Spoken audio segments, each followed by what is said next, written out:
Now here's another one. This is by Lahle Cyrus, who says, Mecca is described in the Quran and Hadith as having a valley, a stream, a river, ruins, trees, grass, fruits, olive leaf trees, and mountains overlooking the Kaaba. None of this is correct due to the location and the climate. So the question is, where is this place described in the Quran and the Hadiths? Well, now the answer, I don't know if Lahle Cyrus has been looking at my videos, because I did answer this. I've been answering this for, my goodness, almost 3 years now. And the answer would be, of course, Petra. All these locations do fit Petra. They don't fit Mecca, but they do fit Petra. Why? Well, let me just give you 7 reasons. Let me give you 7 reasons right now why they fit Petra and not Mecca. First and foremost, as we've gone through, and I don't want time to do it right now, look at the 5 stages of the Hajj. The 5 stages of the Hajj that now currently exist in Mecca. If you look at those 5 stages, every one of those 5 stages you can find in Petra. Even more so, better, and also more realistic. Rather than go through all 5, let me just give you one example. The 2 mountains of Safa and Marwa that supposedly Hagar ran back and forth to find water for Ishmael when she was looking for water for the 2 of them. These are 2 mountains, according to the traditions, the 9th and 10th century traditions. Now, if they are mountains, then they should be mountains. But take a look at Mecca today and go and see where Safa and Marwa are. There's a corridor between them. They're right next to the Kaaba. You can see them. Here's a picture. I'm going to show you the Safa and Marwa. But take a look at what's there to commemorate those 2 mountains. They're just rocks. Look at these. These are just large rocks, maybe 15, maybe 20 feet high. Mountains? Those are mountains? No, they're nothing more than facsimiles of mountains. So where are these mountains? Well, they're in Petra. Petra do have the Safa and the Marwa. Here's a picture of one right here.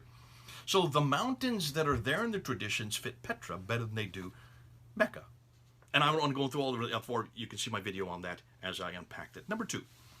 Petra is in a valley and did have olive trees and all kinds of vegetation referred to it in the Quran and the traditions. Petra would only fit that because we know that olive trees do only exist around the Mediterranean, much further north. You can get olive trees today down there, but they've been all transplanted down there. That's something new that we're able to do now. But back into the natural place for olives is up in the Mediterranean world. What's more, take a look at Mecca. It does not have waterways. It does not have streams. It does not have rivers going through it, and it does not have wells. It has one well, the Zamzam well. If you look at all the water that comes to Mecca today, it has to be transported in from other areas because it has not have a natural water basin. Unlike Petra, look at all these. Look, I'm just showing you them. Take a look at all these waterways that are there, beautifully carved, and that's why it was rich with water. It did have wells. You can see the wells there in the picture, and of course, because of that, it had all kinds of vegetation. Of course, number 3 is the waterways that go with it. So that's 2 and 3 together. Number 4. Petra was on all the trade routes, north, east, and west. And when you look at the trade routes, and this is something that Patricia Crone found out, this is something she found out in her studies back in the 1980s. We're talking about 40 years ago she knew this. When you look at the trade routes, you can see all the trade routes, the major international trade routes were first of all maritime, and here's the picture of where they went. Just follow the arrows there, right up through, across the Arabian Sea, up to the Red Sea, up to the north. Or they went east and west, or they went north. Now, what's interesting, over land, all the trade routes went either north, west, or east, but on land, they never went south. And where was the seat of all this trade? Well, Petra was the seat of all this trade.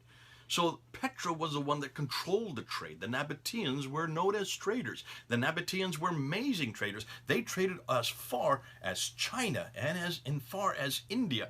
They were able to get across the deserts like no one else could. I've done a whole series on this. I don't want to reiterate what I've already said. So it was fascinating that the trade went north and east and west, but it did not go south by land. The only trade that went south was always by boat because of the Red Sea. There it is. Look at it on the picture. You can see the Red Sea. So when you look at trade, you can see Mecca had nothing to do with the trade. Petra did. Number 5, when you look at the Quran and when you look at the Arabic in the Quran, you will see that the Arabic that is there is not from the area of Mecca.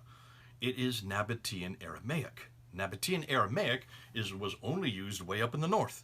It was used in where the Nabateans were. Where did the Nabateans exist? In Petra.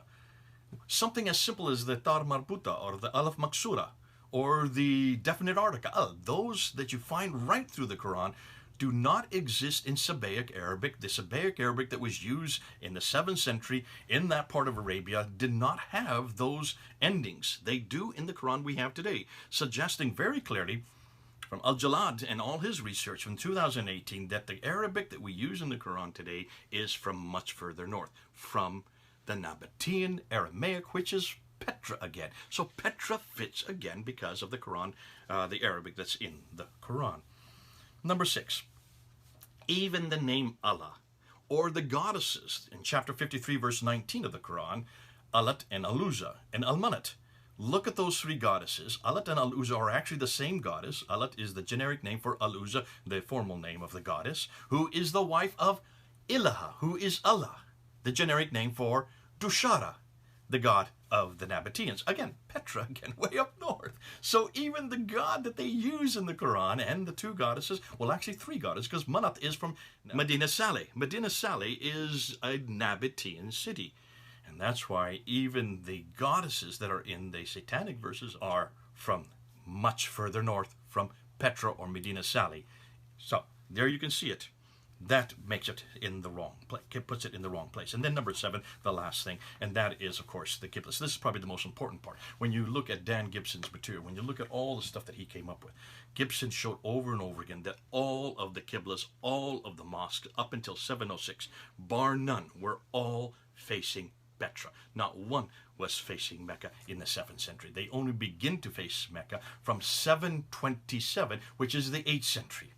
Too late, because Muhammad died in 632, which is the 7th century. So you can see, if you want to look at the 5 stages of the Hajj, if you want to look at the valleys and the olives and the vegetation, if you want to look at the waterways and the wells, when you look at the trade routes, when you look at the Nabatean Arabic that is used in the Quran, when you look at the names like Allah and Allat and Al-Manat and Al-Uzza, when you look at the Qiblas, if you put them all together, all those 7 reasons, they all fit Petra. So it has nothing to do with Mecca. All of this that we know, that we use today in Islam, that Muslims use, that they are dependent on, comes from much further north, not from Mecca. I hope that makes it clear. Bless you, Lale, Cyrus, for your question. Great one. I hope you have answered it. This is Jay then. Over and out.